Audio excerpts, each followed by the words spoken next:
Hello everybody and welcome to the regular Saturday show that is the campfire gathering that is Transition Stories. This is season 3, episode 4. And for those of you who know me, I am Phoebe J. Rose, and if you don't know me, hello. Today on the show I have the wonderful Stephanie. So say hello, Stephanie. Hello. Hi, Phoebe. And I hear you sailed in today. I hear you moored up outside and other such sailing puns and.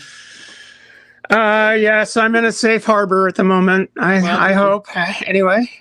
All I can say is I hope your communication's decent.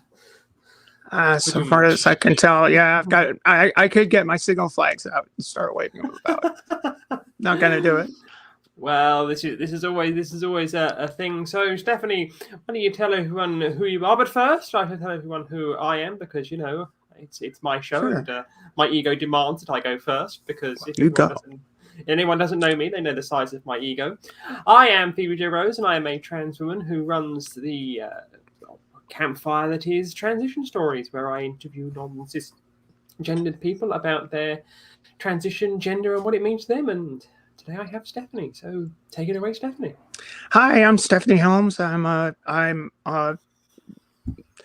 old sailor. I've been a sailmaker since I was in my 20s, and I'm a professional sailor. And I transitioned, well, now coming on, what is it, 2022? So 24 years ago, thereabouts, started anyway.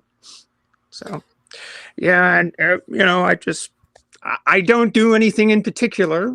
I'm not a YouTuber. I'm not much of anything. I talk shit on Twitter every now and again. You see, that's not quite true. That's not quite true. You don't really do nothing.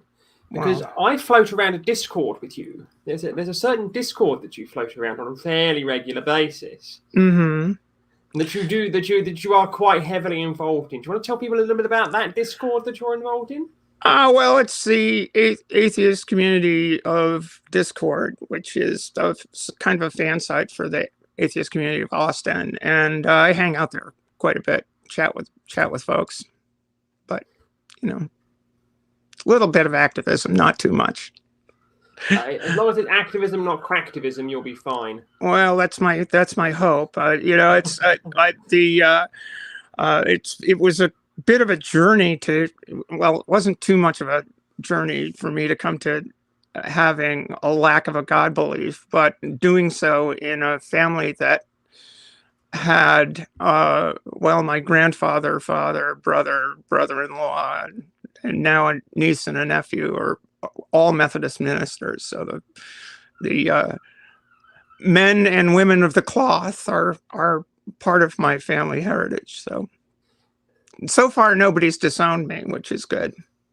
Does that surprise you that no one's disowned you? Were you expecting to be disowned? I don't mean to sound rude there, but were you expecting to be disowned? No, not really. I mean, I came out to my mom when I was 3.5, in the way a 3.5-year-old would. She was praising me for doing a task when I was 3.5. She said, "Good boy." And I said, "No, girl," which caused her some concern. And she sort of kept that to herself and confided in her sister mostly about, what do I do with this impossible child? It was a little bit weird. So you say that it was the impossible child. Well, did you ever consider that you were an impossible child because of your gender, or did you ever consider that you were just an impossible child? Well, it could be a little of both. There's no question about that. But no, it was this was the 50s, right? So this is like 1957. What's possible there? I mean, Christine Jorgensen came out, became a thing in 52, the year before I was born. So what was available to the broader community was mostly sensationalist claptrap, and there was no understanding really broadly, which made it a serious conundrum for my parents. And for my sister and brother. My sister and I were very, very close, although she was 15 years older than I, and my brother 17 years older than I. So when I finally did come out at the age of 45 and, started transition, it was like she was unsurprised. Let's put it that way. Both of our parents had passed away by that point in time. So let's roll back the times and roll back to 1950s America. Just for some context, what was it like 1950s America? Because I'm a 1980s born Brit. Well, it was, best of times, worst of times, I guess. As a Brit, you should know that. Good old Dickens. But it was very straight. It was very man goes to work, woman stays at home, takes care of the kids. Ozzie and Harriet kind of stuff, Leave It to Beaver kind of stuff. I mean, the old classic sitcoms did present white suburban American life, where there were no queer people, there were no black people. Families. What? Always a nuclear family. Always a nuclear family and that sort of thing. But at the same time, there was the civil rights movement going on. There was a fair amount of turmoil. There was a fair amount of Red Scare, commies and coming for us. Scare. Right. And,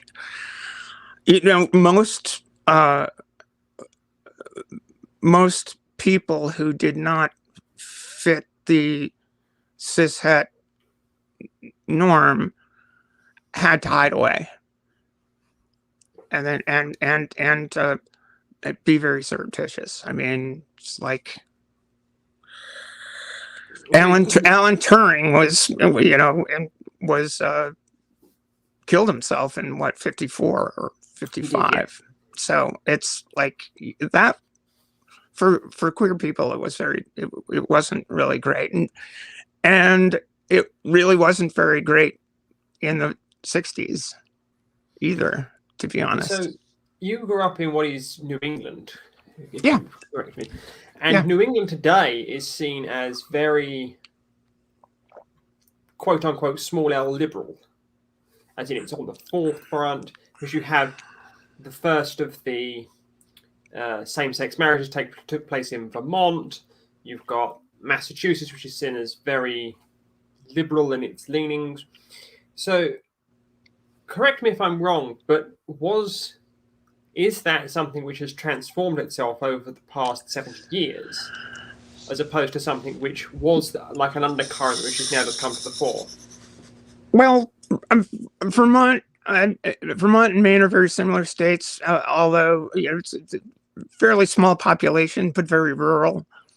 And there's a rural-urban divide in terms of acceptance and liberality. I mean, the more rural areas tend to be more conservative. But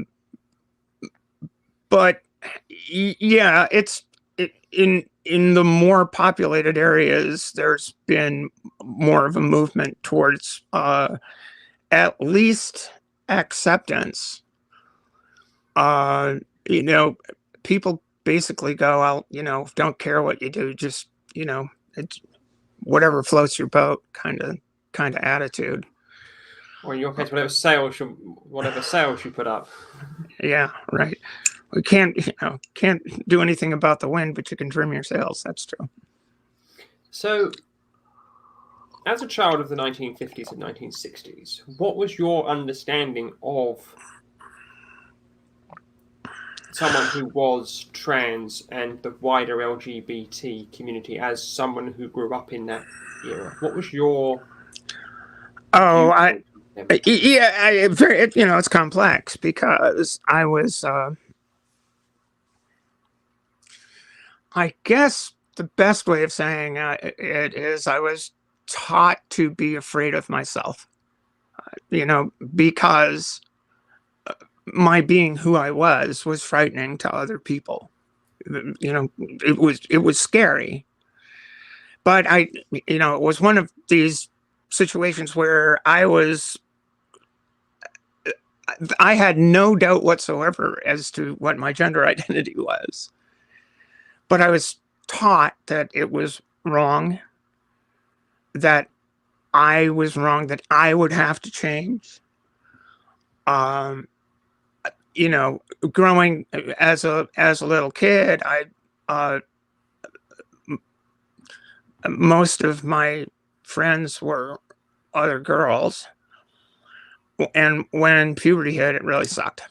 Really, really sucked. And at which point it was like, well, I guess. Because I don't really have any idea. This was like 1966 or so. I had no idea how to address this whole thing. Because I just saw it I saw my life as being impossible to be who I was. I did know I was a smart enough kid to be aware of what it was to be transsexual. That's the word. So what was it? So just to cut in here. So what was it that you were told that was wrong? What was the underlying? You're a boy. Issues that are so. Was it the fact that you are a boy, or was it the fact that you cannot be a girl? That's and therefore, God created you, and you're boy, and you can't change that. You just have to be. So what is self-evident, So what was the reasoning given, if any, as to why you could be experiencing this incongruence? No reason given at all. So it was just accepted on face value. Yeah, no reason. I say therefore. I had no. I mean, I was facing these issues internally with no guidance elsewhere. I mean, I was basically threatened with, if you don't get straightened up and fly right, you're going to have to go see a doctor. Now, I probably would have been good for me to go to see a doctor, but at the time, most doctors didn't have any better understanding of what being trans was than anybody else in the general public. I mean, a lot of doctors would. Some people from that era got electroshock therapy to. Yeah, that was quite turn common things in the UK. around. So I've read the April Ashley story. She said that she was marched into a hospital ward, laid down, and they gave her ECT. Right. So that scared the living crap out of me, to be honest. I don't want to be punished for being who I am. So I suppose I can figure out a way to change, or at least try, or act the part. And so I kind of convinced myself that I could do this, and I did, sorta, but never went away. Never went away, and finally the dam just had to break.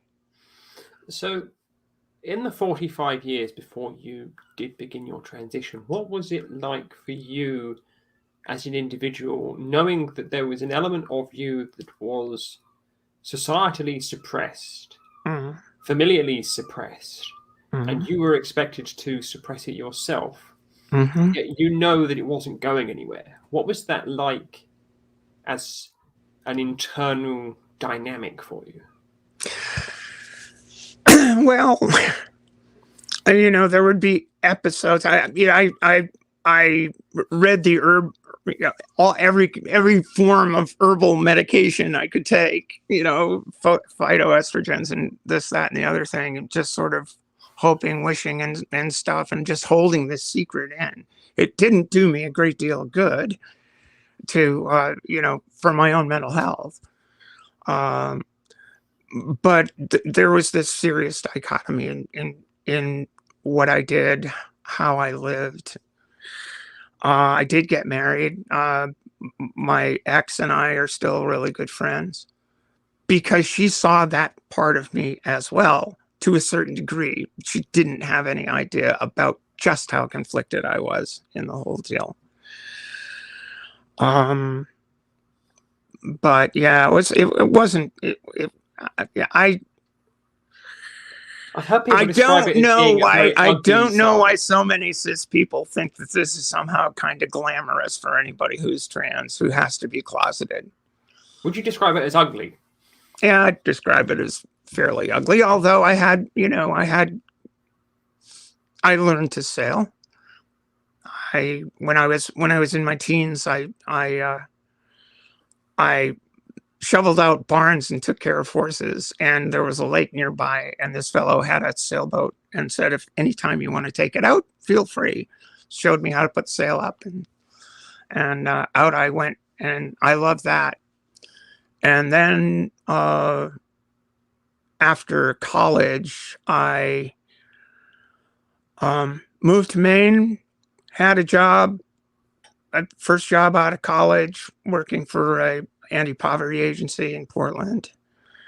And that program came to an end, and I was looking for another job, and I went to work for a sailmaker, and that's where I landed. That's where my career began. So you've done most of your career, I would assume, pre-transition. Would that be correct? That would be correct. So what was From it like? 26 to 45. Oh, thinking about that, that would be... That's 19 years. 19 years. So I've been on the other side of that for longer, which is kind of funny to think of. The balance now. The balance is tipped. Yeah, the balance is tipped. So what was the... I hadn't even thought of that. It's like, that's fucking funny as hell. So at 26, you start competitively sailing. For those of us that aren't born with webbed feet, could you explain to us what competitive sailing is? Yeah, it's stupid. It's a really interesting game. I mean, sailing as a pastime is lovely. You know, you get on the boat, put the sails up, and no noise except for the wind and the waves, and off you go. It's kind of cool. I think it's Dodge Morgan put it, the most fun you can have traveling at 5 knots. You know, you don't go altogether that fast,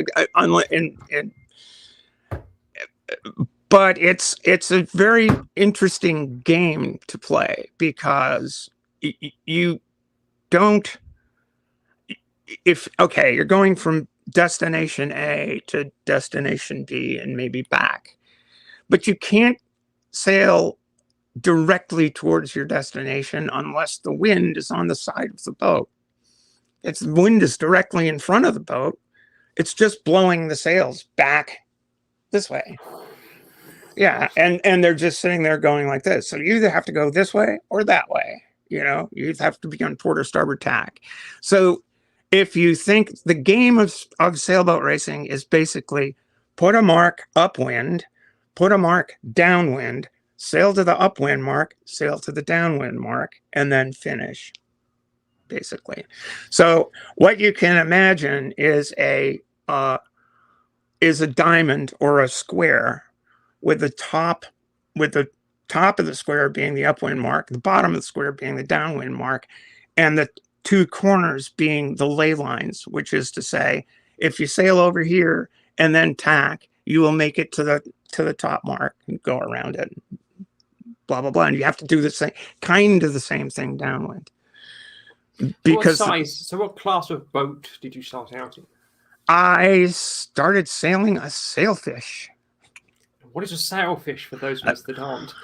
Sailfish is a 14-foot lateen rigged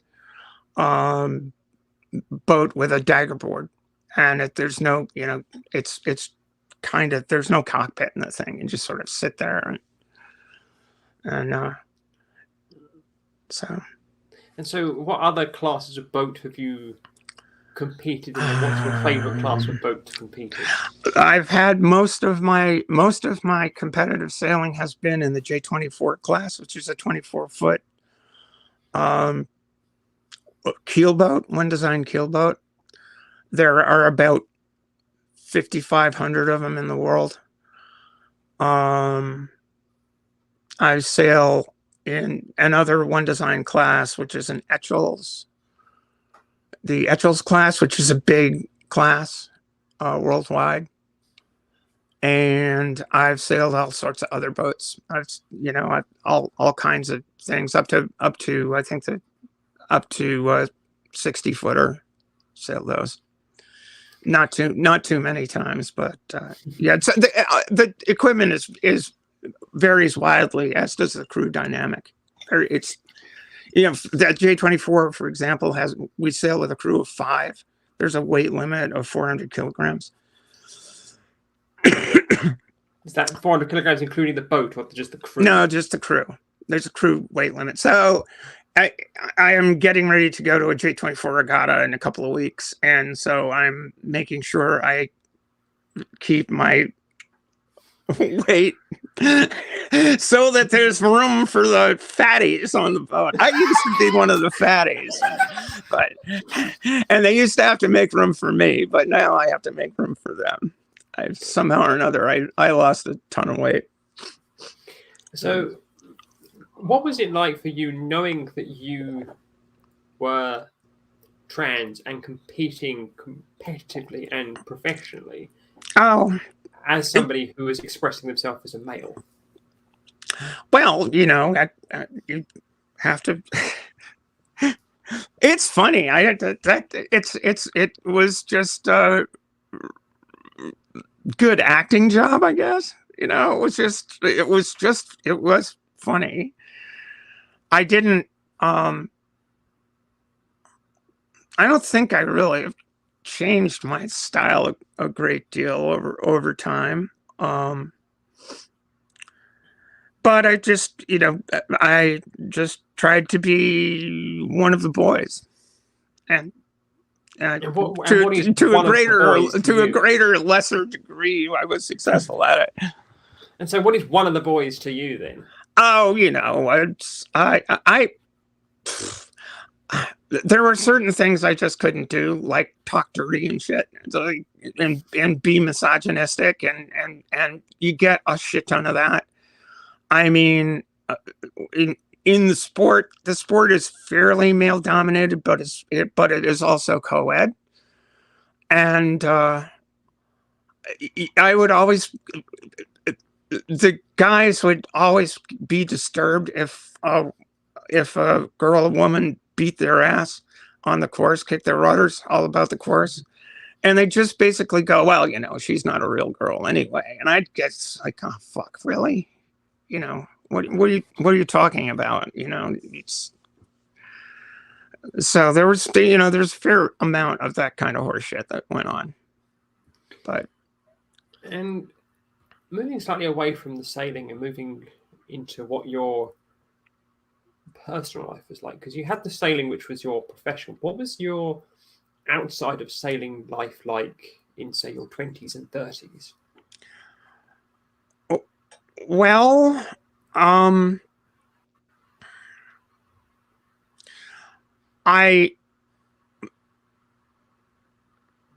met my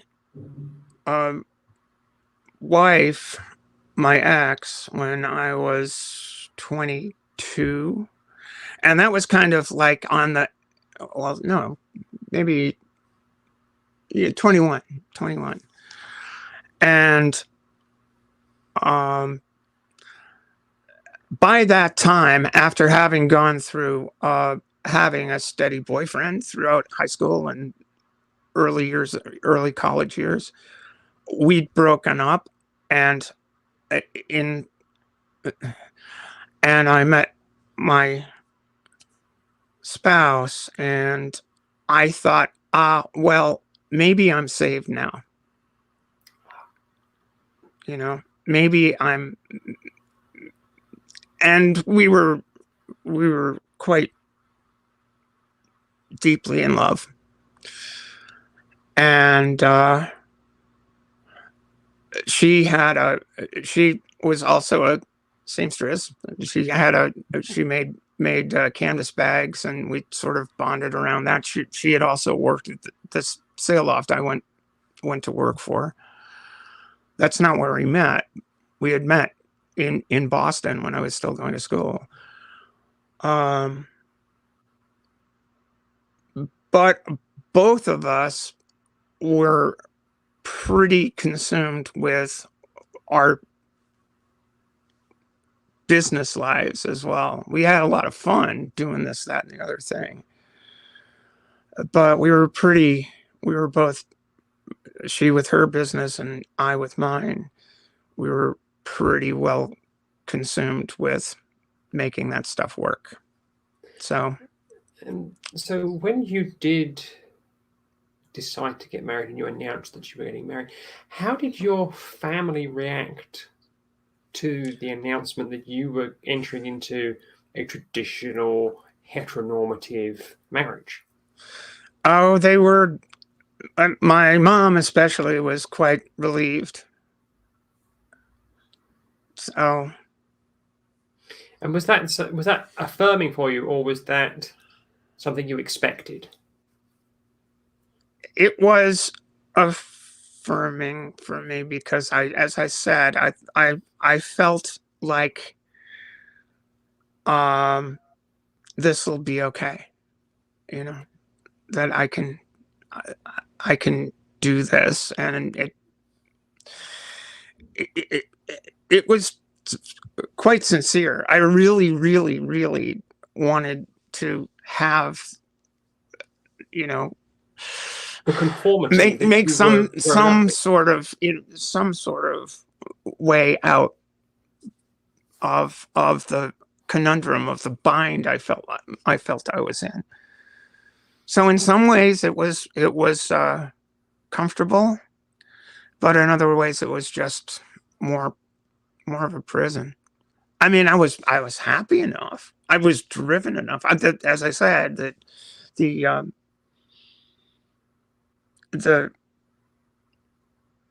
all-consuming nature of my involvement in making sails, and you know, my you know how they say that if you do what you love, you'll never work a day in your life. Well, that's bullshit. It's total bullshit. Nonsense. It's complete rubbish, because you just wind up being obsessed. And the obsession was also a great way of blocking the deep, basic inner turmoil that was going on in my head. And do you think that you threw yourself into your sailmaking as a form of distraction therapy, or was it you were just doing it because you loved it and it was a lot of obsession, or was it a mix of both? It was a combination of both. I mean, I did love it. I think maybe part of the reason I loved it was, maybe loved it too much, was I got a great deal of enjoyment out of the doing the stuff. But it was a bomb to the rest of the turmoil in my life. So I don't know. It's hard to parse that out. And it was also when the dam finally did break. It was and this was like 1998. It was a huge source of worry that if I do this, I'll lose everything. And that didn't matter. it had gotten to the point where that didn't matter, because it was like, if I don't do this, I won't be here. So moving forwards beyond your 20s and your 30s and getting up towards the dam, as you have called it, what were the intervening 3 or 4 years before you finally stood on top of the dam and then watched it collapse underneath you? What were they like for you? Well, part of my work involved being involved with I'd been, even in high school, being involved with computers, even back with a DEC PDP-8 of all things. My high school had a DEC PDP-8, so I was involved in that, and one of the things I did for a sailmaking company I worked for, and eventually started my own loft under their label, was write a sail design program, like a computer assisted manufacturing thing. And then I got into designing websites and stuff when the World Wide Web happened, for my business. And so I was pretty familiar with computers, and the web got going in the early 90s, and I was an early adopter. And I just started saying, okay, I'm going to research this. I'm going to start researching this. So I got onto various bulletin boards and made connections within the community. And I started thinking to myself, hey, there may be a path forward here. All I need to do is figure out how. So you say that you found these bulletin boards, you say you found a path forwards. Was it ever a trepidation for you to actually start walking that path? Yeah. And I was so puzzled by how to go about this that the first thing I did was, okay, I can't walk into my doctor's office and say, look, I need this and this. But I knew what I needed, right?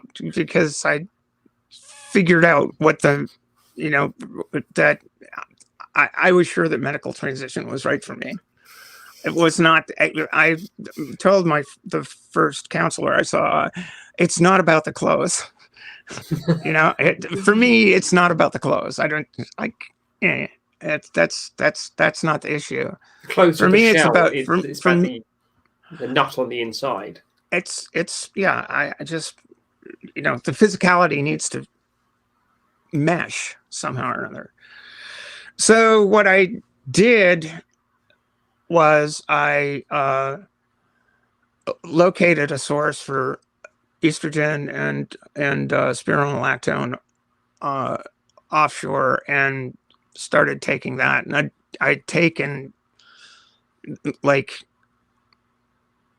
2 years prior to actually walking into my doctor's office, I finally figured out, okay, yeah, I feel better. This is working for me.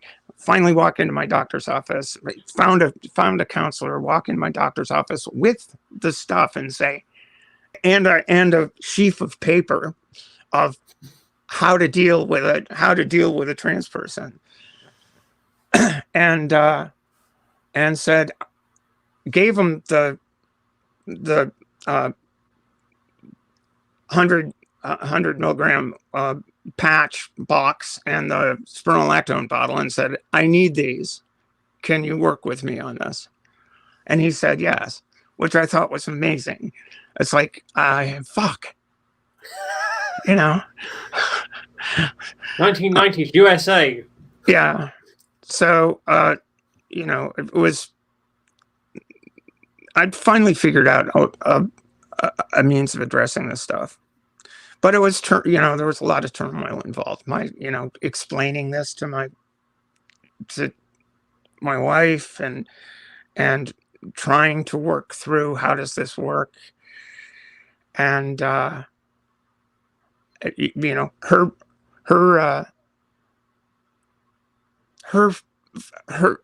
final wall was, I can't be a lesbian. I just can't. So, and it was, you know, it was touching, and sad and all of that. And as I said, we're still really good friends. But, you know, I don't know. It's weird. So you started walking down the pathway, and then you got to a point in the pathway where it was the point of no return. Did you ever look back and then see what you had actually walked down, and did it look different looking back on it to when you started out looking down the path? I'd say that it was the easiest, hardest thing I've ever done. You know, it was just a natural consequence of who I've been forever. And when I look back on that person, from now, I mean, let's face it, I did not grow up in the transition era where you can go like this and take a picture of yourself as going through the steps of all of that stuff. So I've got nothing really except for old pictures, like from my childhood, from my teenage years, that, you know, I didn't keep them, but my dad did. and I have, when I look back and look at that person, all I see is me. All I see is she's there in those photographs. And I don't feel like that person is dead because I'm that person. So there's no dichotomy of him then, her now. There might be for other people, but there isn't for me. And, you know, but I will say it took some time to reach that point in my head.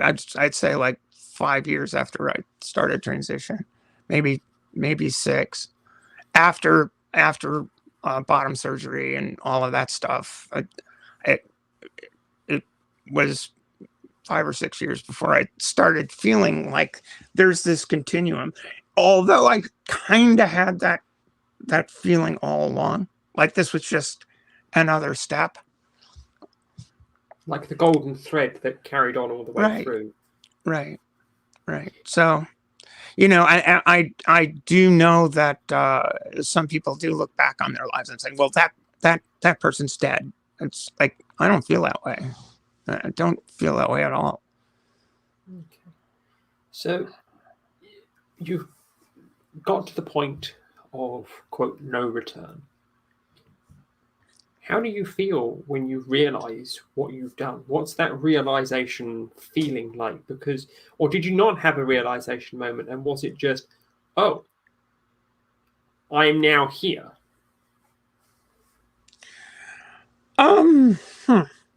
Let me think.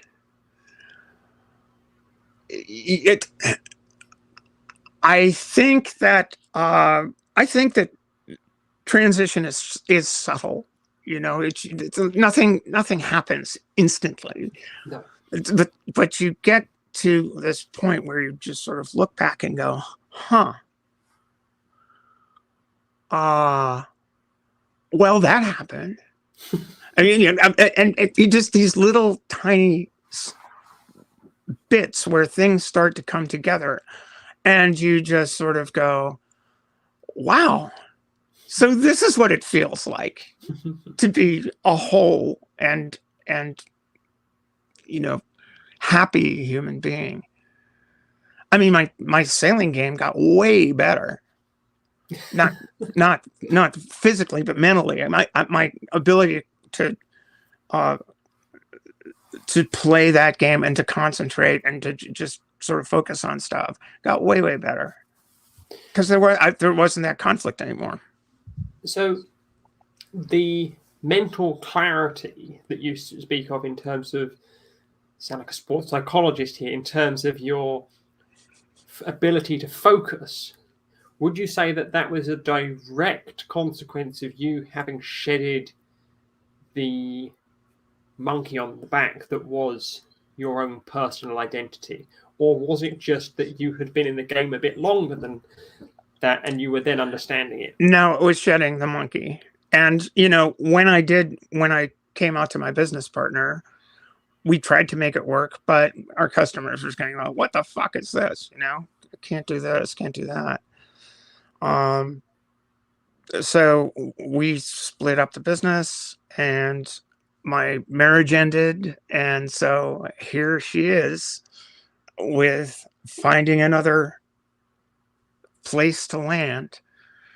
So that was tremendously hard. There was this interim period of, a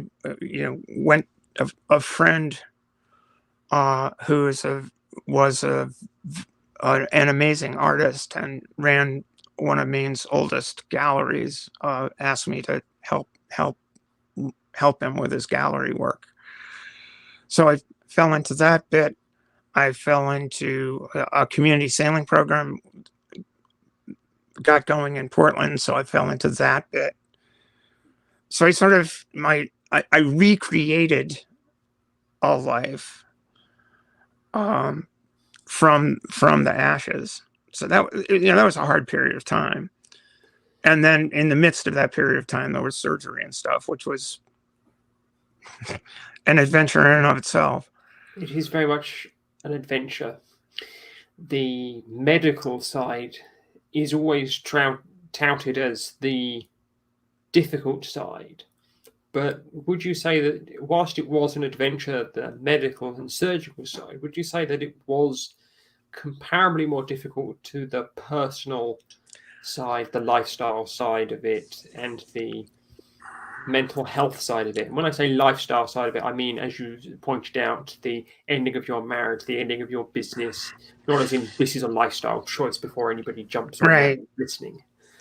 Right. No, the pardon me. The upheaval was definitely the hardest part. Well, the hardest part was getting to the point where you're basically saying, okay, this is something I've got to do. The hardest part was getting to that point of saying, I can't pretend anymore that everything's okay. I mean, the only thing that's going to make it okay is to transition. That's the only path forward is to get there. So I would say while the medical side is an inconvenience, there's time away, there's the physical, recovery and stuff. It's an inconvenience. The upheaval in my life was more than an inconvenience. It was like, how do I keep a life together beyond this whole thing? And you find yourself in a situation like that, it helps to have good professional help, people who can, it helps to have money, really. And at the time I had enough to make this work. But I don't have it now. And it's still worth it. It's still way worth it, but that's definitely the hardest part. The surgery shit and the medical issues, that's just what you do. Speaking of the physical side of it, because sailing can be quite a physically demanding endeavor. There's a lot of heavy equipment on a boat. Raising a sail is not a light task. Launching a boat is not an easy task. It's quite physically enduring. How did it change for you as a sailor, your sailing technique and your sailing method when you had started your physical transition? Well, that's an interesting thing. I mean, what I noticed right off the bat was a distinct drop in upper body strength. I mean, just huge drop in upper body strength. So I had to learn to dance a little differently. I had to work on timing and making things easy on myself, because I couldn't, I simply couldn't, through sheer physical strength, do what I used to be able to do. So, but if you get the timing down, you don't require as much physical strength. I kind of realized, hey, I was doing this incredibly inefficiently, and I can do it way, way more efficiently if I want to keep doing it. So I got better at that, and there's particularly in keelboats, there's so many things have mechanical advantage that it's not, and men and women are not at, it's a fairly co-ed sport. There are a couple of disciplines where where women are racing other women, like in the Olympics, but even the Olympics are headed towards more co-ed, mixed crews, shall we say. There's not a great deal of it's not a huge advantage because it's so equipment dependent. But there is a distinct difference between any woman's upper body strength and any guy's, and abdominal strength as well. There is a great study that the U.S. Air Force did, studying comparing trans men to men and trans women to women. Not so many of these things in athletics. Somebody will pick out statistics as, well, comparing a cis or trans woman to a dude. There's a lot of that goes on, but there are very few studies that actually compare trans people to their genders. There's a great Air Force study that basically shows trans guys achieve parity with cis guys after 2 years. Actually, guys, like after a year or so, there's parity. Trans women and cis women, same period of time, it's a year or 2 years, I think it's 2 years, after the same period of time, have parity with cis women. Apparently the only advantage that this study showed was running.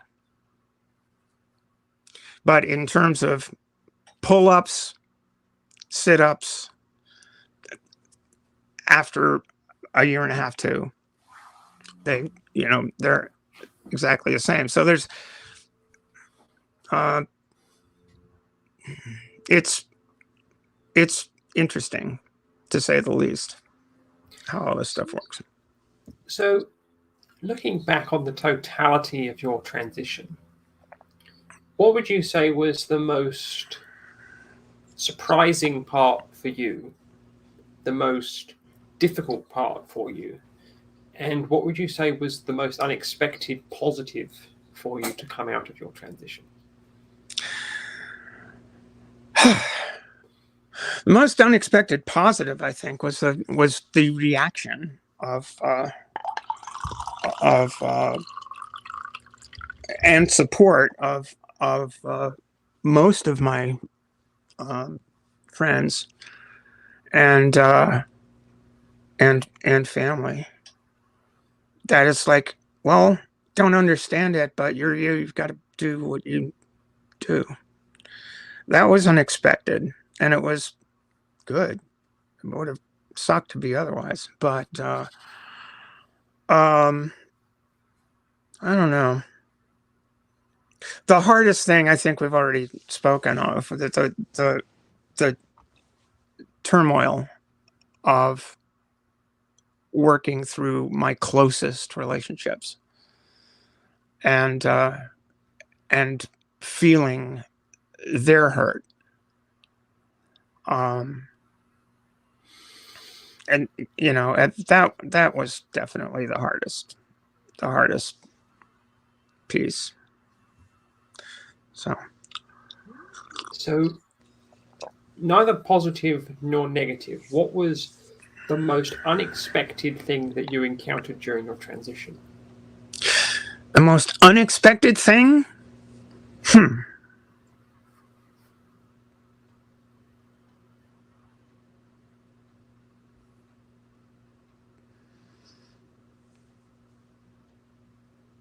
can see the cogs turning. Yeah, I'm trying to think of something unexpected. Well, I think, the most unexpected thing was how good it felt to finally be free. I'd say, I didn't expect that. That's like, I didn't expect that, oh, wow, you're you. I didn't expect that. I guess what you'd call it gender euphoria. That achieving that, it's like, okay, this is all good. That's having been dysphoric for ages and ages, and the euphoria was grand. And I didn't expect that. I really didn't. And I say, thinking about yourself today and thinking about your 3.5-year-old self saying those things to your mother. Imagine that you could meet your 3.5-year-old self and they could tell you anything. What do you think your 3.5-year-old self would say to you? And what would you say to your 3.5-year-old self?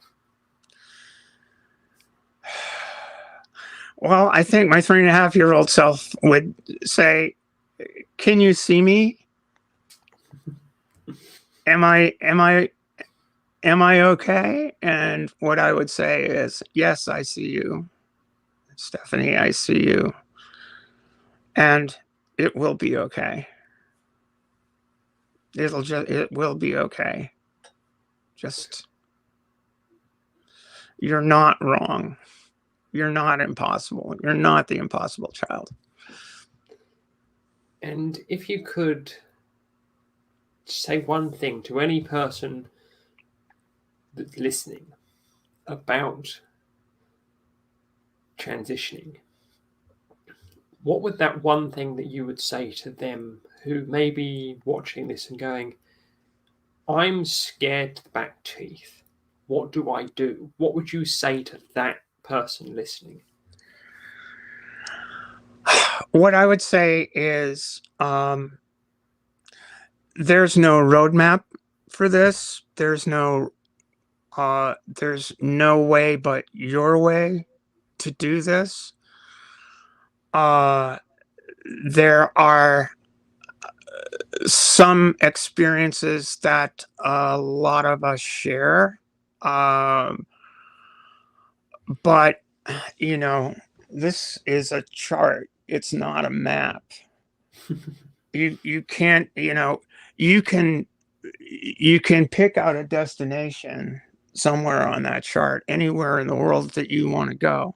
But the way you get there is a road that hasn't been built for you. It's one that you plot. You get to plot your course and find what's best for you. And while you may wind up in the same, if your destination is the same as somebody else's, you'll probably get there in a different way every time. Everybody's path is different, and everybody's journey is different. And on a final thought of the interview section of our chat, what would be the one thing that you could say to yourself, that you look at your transition and you go that you were most proud of yourself for having achieved in your transition?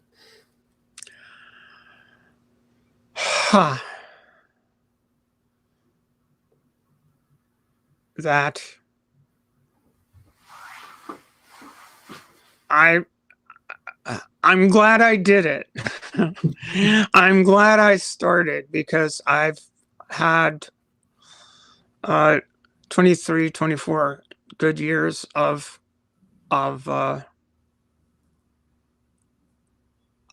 being. And I'm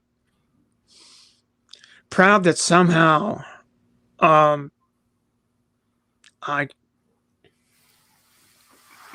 could make that happen.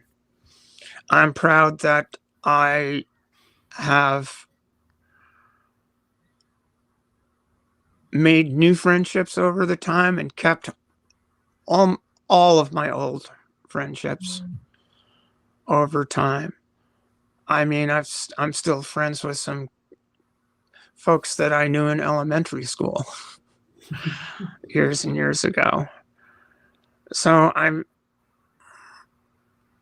proud and I'm lucky. I guess I'm proud and lucky that I've had the opportunity to live honestly and live feeling whole. Well, so I think that's a wonderful way to conclude the interview section of our interview today. It's been an absolute pleasure extracting from you your story and seeing how you charted your tack from your boys to get to your destination. And for those of you who pronounce it as buoy, you are incorrect. It's a boy. Yeah, well, your channel markers are on the wrong side too. Well. At least we're Drive right. on the wrong side of the road. You have the green and the red flipped around. What the heck? All I can say is at least we're right. We are right. We are just right. Actually, yeah, you kind of are.